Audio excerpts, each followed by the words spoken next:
Noah Vance didn't think twice before jumping into the river. He just saw two tiny heads bobbing in the current and ran. The water was freezing, wild from the storm that had passed through last night, but adrenaline drowned out the cold. One of the twins had already gone under when he reached them. He grabbed the boy first, hauling him up, then reached for the girl, who clung to a log with trembling hands. "Hold on, sweetheart. I've got you," he said, forcing calm into his voice as he pulled her into his arms. They were no older than 5, soaked through, shivering and crying, their little lips blue. Noah got them to the bank, laid them down, and started CPR on the boy without hesitation. The girl sobbed beside him, hugging her knees, and Noah's heart cracked wide open. "Come on, buddy," he muttered, pressing down on the boy's chest. "Come back to me." A cough. Then another. Then a sharp, gasping cry. Noah sat back, breathless, as the boy rolled to his side and vomited river water. Relief nearly knocked him over. Sirens wailed in the distance, and he looked up to see a sleek black SUV screech to a stop on the gravel by the trail. The woman who got out didn't just look rich, she looked like she owned whatever world Noah had just risked his life in. Designer heels, sleek black coat, and a face that belonged on magazine covers or movie screens. Her eyes locked on the twins, and the scream that left her lips was raw. "Vivian! Vincent!"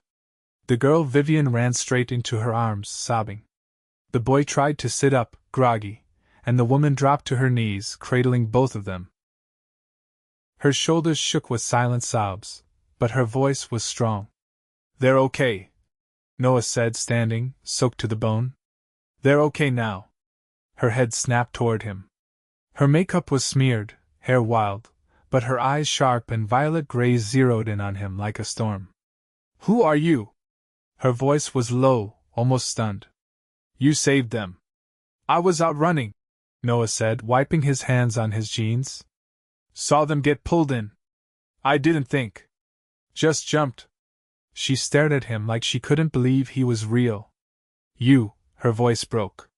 "You saved my children." The ambulance arrived. EMTs rushed in, checking the twins, and the woman followed them, but not before grabbing Noah's arm. "Don't leave," she said, her voice trembling. "Please. I need to speak to you." Noah stayed, mostly because he didn't know what else to do. And because something in her voice, something desperate and broken, made it impossible to walk away. He paced outside the ambulance as they checked the kids. When she returned, her eyes were clearer, but red-rimmed. "They're going to be okay," she said softly. "They said if you hadn't pulled them out when you did." He didn't need her to finish. She looked at him for a long time. "What's your name?" "Noah Vance." "I'm Lila Carrington." She hesitated, as if expecting some reaction. He gave her a polite nod, not recognizing it. "Nice to meet you." That made her pause. "You don't know who I am?" Noah looked down at his muddy boots. "Should I?" Lila blinked. Then let out a soft, disbelieving laugh. "No. No, actually, that's refreshing." A black-clad man approached her driver, Noah guessed, whispering something. She nodded but didn't take her eyes off Noah. "Do you have children?" she asked suddenly. "Yeah," he said, a little caught off guard. "A daughter. Violet. She's 7. Where's her mother?" "Gone," he said simply. "Passed away 2 years ago." Lila's face softened. "I'm sorry." He shrugged. "We manage. I work construction, pick up odd jobs. It's not fancy, but she's happy. That's what matters." Lila looked at him like she was seeing something no one else did. "You saved my children. I want to do something for you. Anything." "That's not necessary, no," she said, stepping closer. "It is. You didn't hesitate. You risked your life. If you hadn't been there." She looked away, jaw clenching. "I need to do something." Noah rubbed the back of his neck. "Honestly, just knowing they're all right is enough." Lila frowned, like that answer frustrated her. "At least let me take you and your daughter to dinner. Somewhere nice." No arguing. He hesitated. It's not charity, she added. It's gratitude. Something in her tone made him nod. All right. Yeah. That sounds fine. She gave him a small smile, but her eyes didn't match it. Tomorrow night? She asked. Sure, he said. I'll bring Violet. Good. I'll send a car. He raised an eyebrow. A car? She smiled wider. Trust me. You'll want to see this place with clean clothes and an appetite. With that, she turned and walked back toward the SUV, sliding in as the driver shut the door behind her. Noah stood there, soaked, exhausted, and completely unsure what he'd just agreed to. The next evening, he barely recognized himself in the mirror. Violet's eyes had gone wide when the silver Bentley pulled up to their tiny rented house. Daddy, she whispered, clutching his hand. That's a princess car. He chuckled. Yeah. I think it might be. The restaurant was on a rooftop, overlooking the city. Crystal chandeliers, white-gloved waiters, a pianist in the corner. Violet's eyes sparkled as she looked around. Lila was already there, wearing a navy silk dress and a smile that almost didn't look practiced. You came, she said. You didn't exactly make it optional. She laughed, but her eyes dropped to Violet. And this must be the brave girl. Violet gave a shy wave. Hi. Lila knelt. Hi, Violet. I'm Lila. You're even prettier than your dad said. He said I'm the best part of his life. Lila blinked. Then looked at Noah with something he didn't understand yet. Dinner was surreal. They were served 5 courses, each one fancier than anything Noah had ever eaten. Violet was treated like royalty. Lila talked to her like she was the most important person at the table. When dessert came, Lila leaned across to Noah. Have you ever thought about changing your life? She asked quietly. He frowned. What do you mean? She watched him for a long second. I want to help you. Not just a dinner. I want to give you a real gift. Life-changing. Noah's jaw tightened. Lila, let me finish. Her voice was firm. You saved my world. I have more money than I'll ever spend. I don't want to throw it at strangers. But you're different. You didn't ask for anything. That's exactly why I want to give you something. He stood, clearly uncomfortable. I'm not for sale. Her face fell. That's not what I meant. Then what do you mean? She stood too, her voice low but intense. I mean, I haven't stopped thinking about you since that day. And I know this isn't just about gratitude anymore. Noah stared at her. His heart was racing. And for the first time, he realized he hadn't stopped thinking about her either. The next morning, Noah stood at the window of his modest kitchen, still in his worn flannel shirt, watching Violet chase bubbles in the small backyard. His coffee had gone cold, untouched.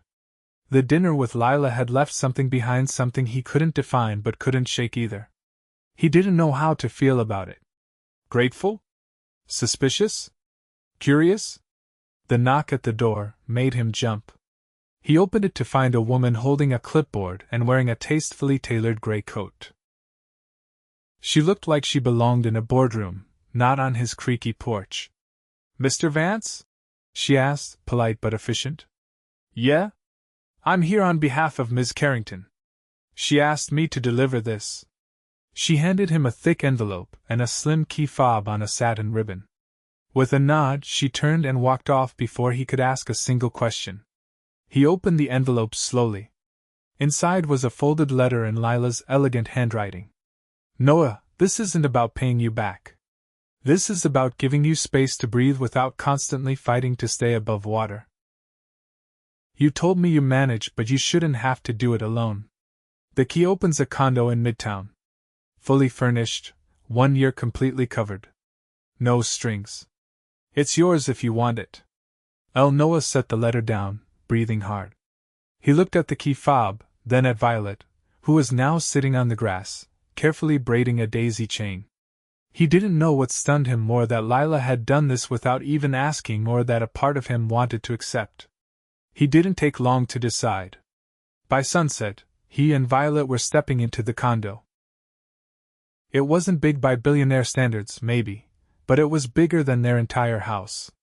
Floor-to-ceiling windows opened up to a view of the skyline.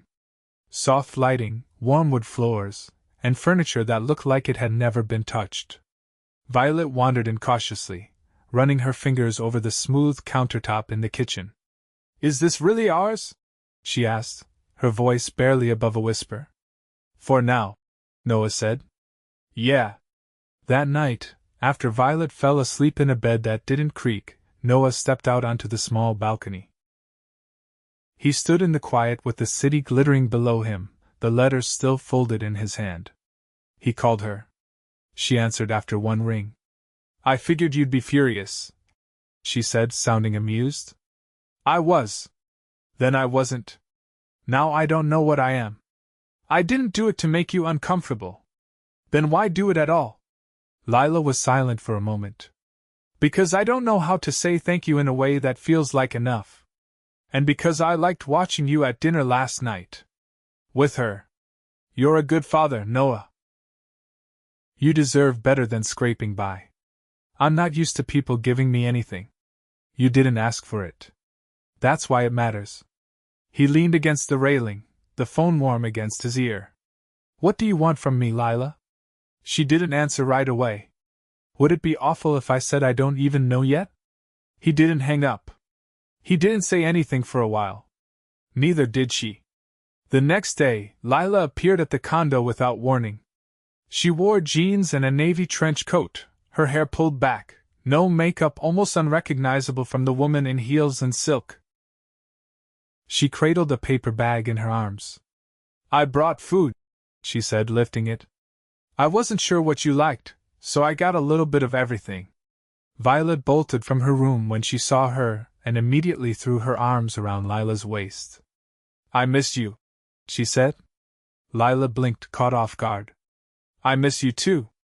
They sat on the floor around the coffee table, eating sushi and dumplings out of cartons. Violet chattered about her favorite cartoons while Lila listened intently, asking questions like she genuinely cared. After Violet went to sleep, Noah lingered by the door, unsure if she was leaving or staying. Lila didn't move.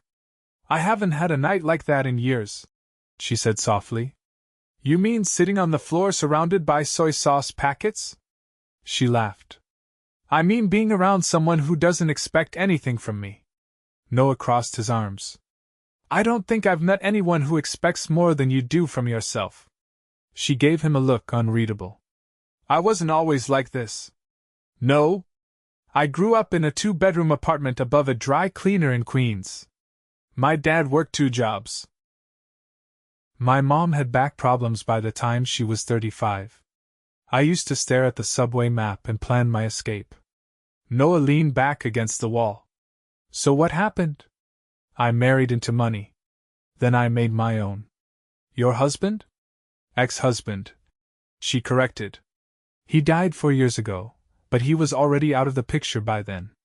I took the divorce settlement and turned it into more." "Why didn't you mention him before?" "Because he isn't the reason I am who I am. He was just the first man who underestimated me."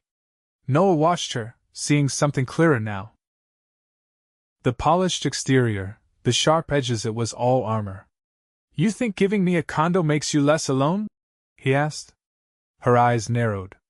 "You think that's what this is?" "I don't know. But I think you don't let people stick around unless they earn it."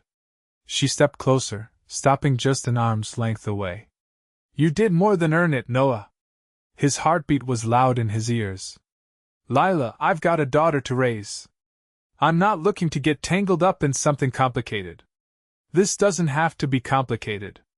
You're a billionaire with a penthouse and a private driver. I own 3 pairs of jeans, and one's got a hole in the knee. It's already complicated." She tilted her head. "You think I care about that?" "No. I think you don't know what it's like to have nothing left to lose." Her throat worked as she swallowed. "I know what it's like to lose everything that ever mattered." And I know what it's like to claw your way back. Noah didn't respond. Not because he didn't believe her, but because he did. She stepped back, her expression unreadable again. I'll let myself out. He didn't stop her. But as the door clicked shut behind her, he realized the condo wasn't the only gift she'd offered. She'd given him a choice he'd never had before. And he wasn't sure if he was ready to take it. The first time Noah saw the inside of Lila's world beyond the rooftop restaurant, it was because she insisted on driving him and Violet to her estate for the weekend. Not a dinner. Not a meeting. A weekend. She said it like it was perfectly normal, as if inviting a man she barely knew and his daughter into her guarded life wasn't anything out of the ordinary. I've been thinking about the twins, she said, her tone measured as they drove up the winding road that curved through the pines. They haven't stopped asking about Violet. I thought it might be good for them to spend time with someone their own age again. Someone who feels safe. Noah glanced sideways at her from the passenger seat. And you thought bringing us to your house in the woods was the best way to do that? Lila's hand stayed steady on the wheel of the sleek black SUV. I thought being surrounded by quiet and space might be better than another outing that ends with paparazzi yelling questions. He didn't answer. The car turned onto a long cobblestone drive, flanked by lanterns and tall hedges. When the house came into view, Violet gasped audibly from the back seat. That's not a house, she whispered. That's a castle. The structure was sprawling and elegant, all pale stone and glass, with ivy climbing the front. It looked like it was pulled from a dream Noah had no business stepping into. But Violet's hand was already on the door handle. Is there a moat? She asked as she scrambled out. There has to be a moat. There's a koi pond, Lila answered, her voice warm for the first time that day. You can see it from the sunroom. Vincent and Vivian were waiting on the front steps, flanked by a woman in her 60s with a calm face and a thick braid down her back. The twins didn't hesitate. They ran for Violet immediately, all three of them toppling into a heap of laughter on the grass. She's their tutor, Lila said, nodding toward the older woman. And their nanny. Her name's Marta. She's been with us since before they were born. Noah nodded. They seem happy. They are. Around her. Around your daughter. She paused before continuing. I haven't seen them that relaxed since before the divorce was finalized. He glanced at her, catching the shift in her voice. You said your ex died. You didn't say he was still in the picture when you separated. That's because he wasn't, she said, her voice clipped. He left us first. The death just made it official. Noah didn't press. Not because he wasn't curious, but because something in her posture warned him not to. Inside, the house was warm and sunlit, despite its imposing exterior. The ceilings were high, the floors a smooth, honeyed wood. Violet took off at a run with the twins, and Marta followed with a faint smile, leaving the adults alone in the entryway. Lila took off her coat and hung it neatly. You want coffee? I'm still trying to wrap my head around your foyer. You'll get used to it. He followed her into a kitchen that looked like it belonged in a design magazine, white marble counters, matte black cabinets, and appliances so sleek they looked like they ran on thoughts. She moved easily through the space, pulling down mugs, grinding beans. It struck him then this wasn't some show of wealth. She actually lived here. Functioned here. There was a half-drawn crayon picture stuck to the fridge with a magnet shaped like a dinosaur. Noah leaned against the counter. You don't seem like someone who lets people in often. I don't. She poured the coffee. But I'm trying. He accepted the mug she offered but didn't drink right away. Why? She looked at him, eyes sharp. Because I don't want to be the woman who built a fortress so high even kindness couldn't get in. Noah held her gaze. That's poetic. But people don't change just because they want to. No, she agreed. They change when it hurts not to. They sat in the sunroom later, watching the kids run across the lawn. Vivian had a basket of flower petals, and Vincent was trying to catch butterflies with a net bigger than he was. Violet was barefoot, her dark curls bouncing as she spun in circles with them. Lila sipped her second cup of coffee. They needed this. You mean the fresh air or the chaos? Both. Noah turned his head toward her. You ever think about what you'd be doing if your life hadn't gone the way it did? Her mouth quirked, not in amusement but something bordering on regret. All the time. I think I would have opened a bookstore. With a cafe in the back. Maybe a little garden. How'd you end up with hedge funds and boardrooms instead? She didn't answer right away. Because no one shows you how to survive a broken marriage. They just show you how to profit from it if you're ruthless enough. He studied her a moment. You don't strike me as ruthless. That's the point. Marta returned with the kids just before dinner, her voice gentle as she herded them into the bath. Violet gave Noah a sleepy grin before disappearing with the twins.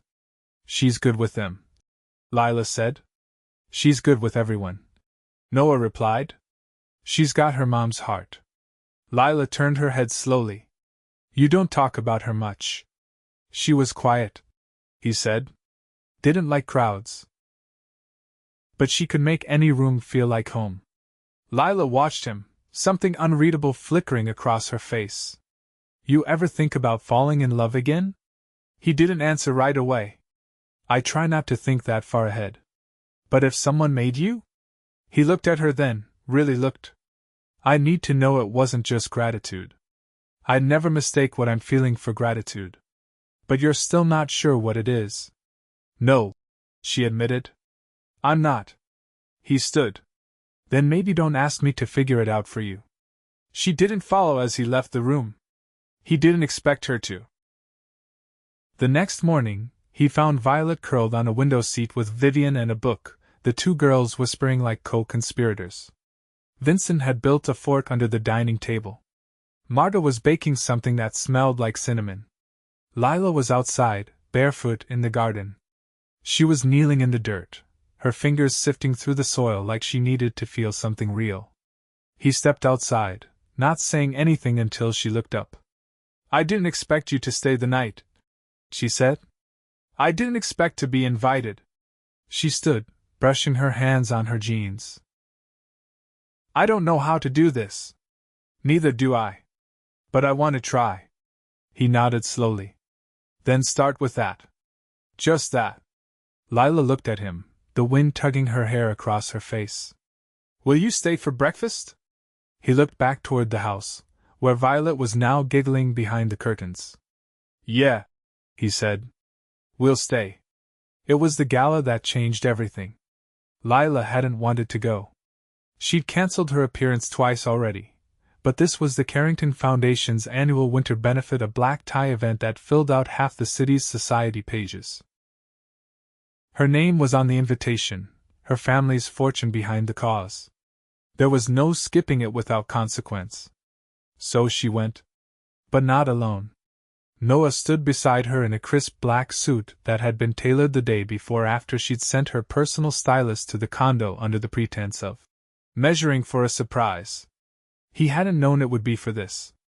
And he definitely hadn't expected to be introduced as her guest of honor. Violet was with Marta and the twins for the night, safe, warm, and asleep by the time the car pulled away from the estate. As they stepped into the marble foyer of the ballroom, all chatter stopped. Dozens of gazes turned. Lila Carrington, ever the poised, untouchable hostess, was walking in on the arm of a man no one recognized. And he wasn't wearing a name they could place or a watch they could price. Noah didn't flinch. He didn't scan the crowd or shift uncomfortably. He looked straight ahead, calm and steady, as if he'd been walking red carpets his whole life. But Lila felt the tension in his arm. You can still leave if you want, she said under her breath. No, he said. You asked me to stand beside you. I'm here. They made it halfway across the ballroom before someone approached the foundation's board chair, a silver-haired woman in a gown that shimmered like frost. Lila, she said with a tight smile. We weren't sure you'd make it. I wouldn't have missed it, Lila replied, returning the smile with practiced ease. This is Noah Vance. The woman's eyes flicked over him, assessing. Ah. I see. No, you don't, Lila said.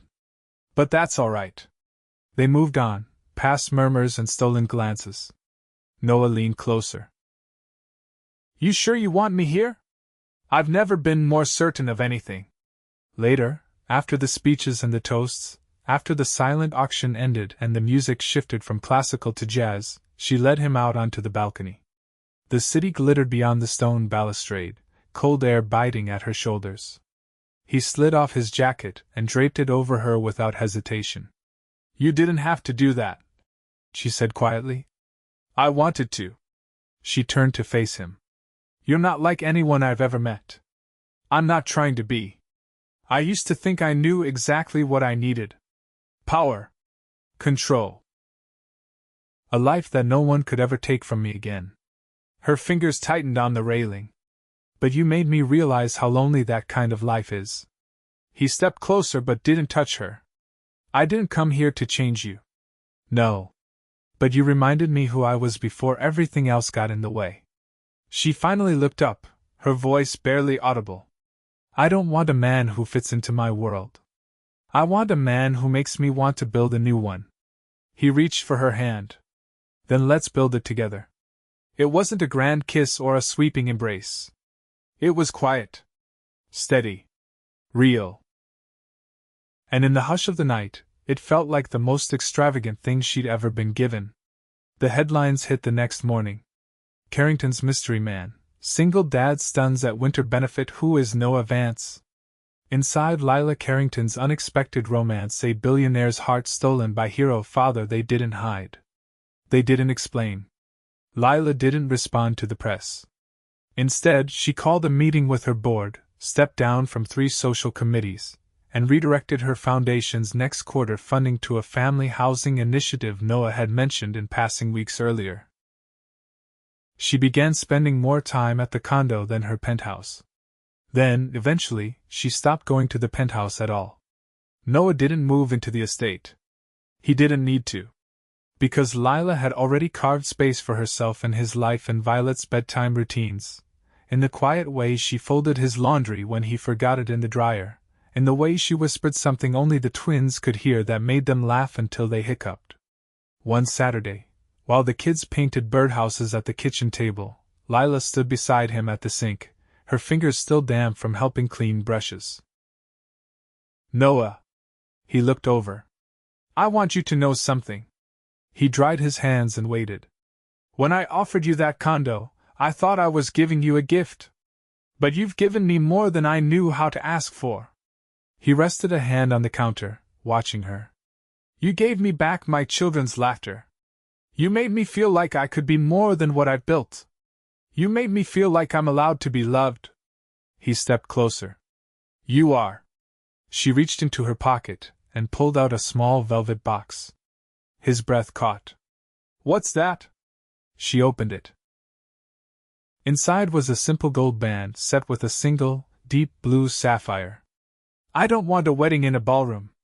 I don't want a press release or a designer gown. I want to marry you barefoot in the garden, with the kids throwing flower petals and Marta officiating because she's the only one who knows how to keep them all still. Noah stared at her. I know I'm supposed to wait for you to ask, she went on. But I've waited for a lot of things in my life. And I'm not waiting for this.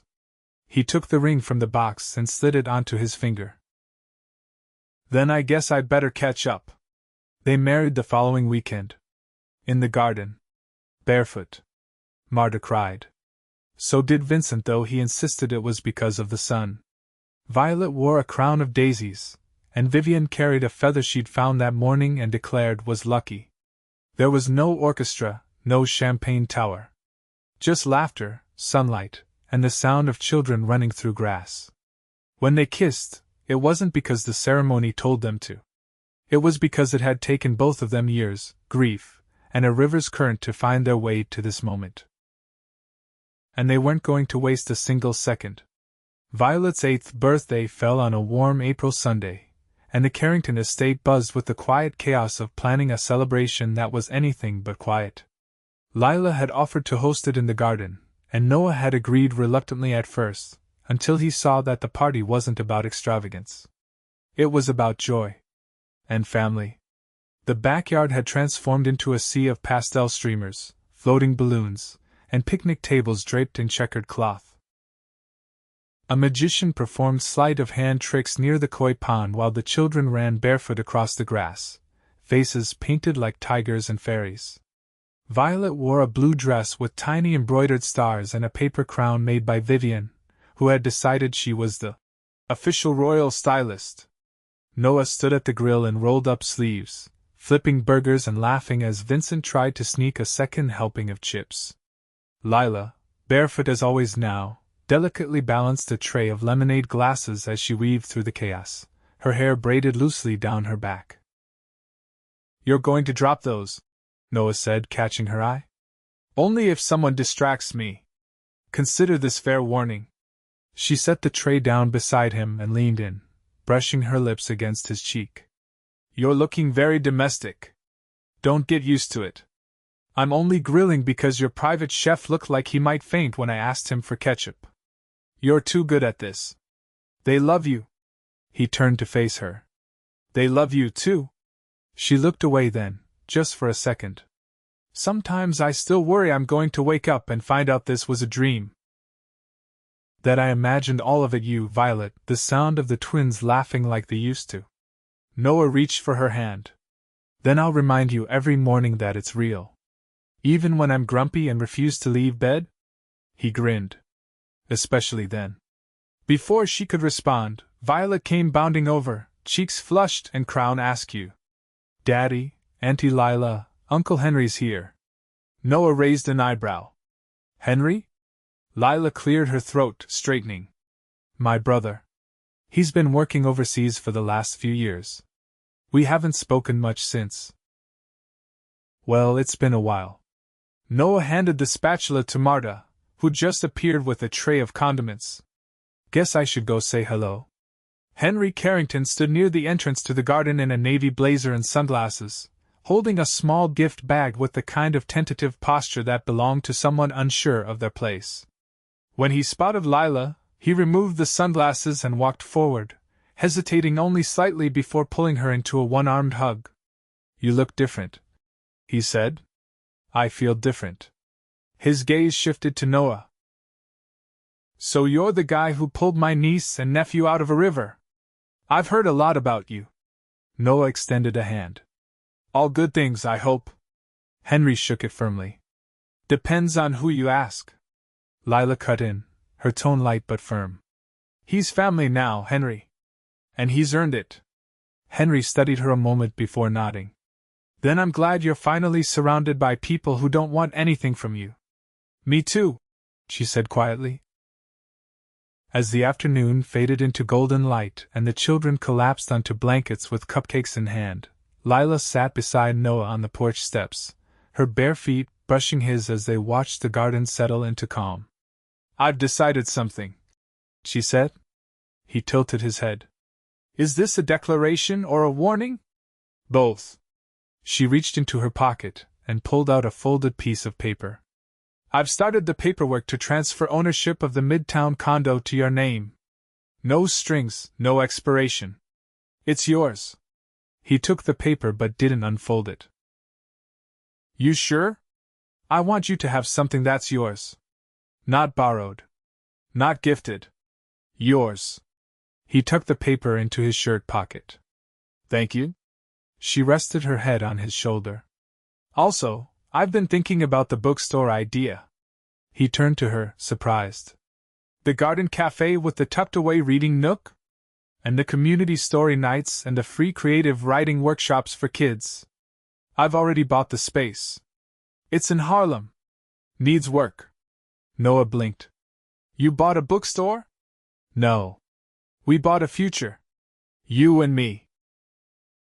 Together." He let that sink in, then leaned down to kiss her. Not rushed. Not showy. Just a kiss that said, "This is it. This is everything." That night, after everyone had gone home and the lanterns in the garden flickered in the breeze, Violet curled into Lila's lap on the porch swing, half asleep, murmuring about butterflies and magic shows. Vincent and Vivian were upstairs, tucked in with storybooks and soft night lights. Noah stepped outside with 2 mugs of tea and handed one to Lila. She out? Almost. He sat beside them. She loves you, you know. I think she has for a while. Lila brushed Violet's curls back. I love her too. As if she was born to be mine. You've given her everything I couldn't. She needed both of us. They rocked quietly, the swing creaking softly beneath them. Fireflies blinked in the distance. The house behind them was warm with life. Their life. Lila looked over at him. Do you ever stop and think how this all began? A river. A pair of shoes I ruined. And the most terrifying moment of my life. And now? No, he said. I wouldn't change a thing. She reached across Violet's sleeping form and laced her fingers with his. Neither would I. Years passed, but the memory of that day, the river, the children's cries, the cold water never left them. Not because it haunted them, but because it reminded them of how quickly everything could change. How love could arrive in the most unexpected moment. How heartbreak could turn into healing. The bookstore opened the following spring. It had a garden in the back with wildflowers and a crooked wooden bench where Violet liked to read to the neighborhood kids. Inside, Lila hosted poetry nights and parenting workshops. Noah ran the weekend DIY classes in the upstairs loft, teaching kids how to build birdhouses and paint them with stars. They never had to explain their story. It was written in the way she laughed when he danced terribly to old records in the living room. In the way he warmed her hands when they walked home from the shop. In how the twins called him Dad without hesitation. In how Violet never stopped calling Lila Mama. They didn't need fairy tales. They had something better. They had each other. And they had love that didn't need rescuing. Only choosing. Every single day.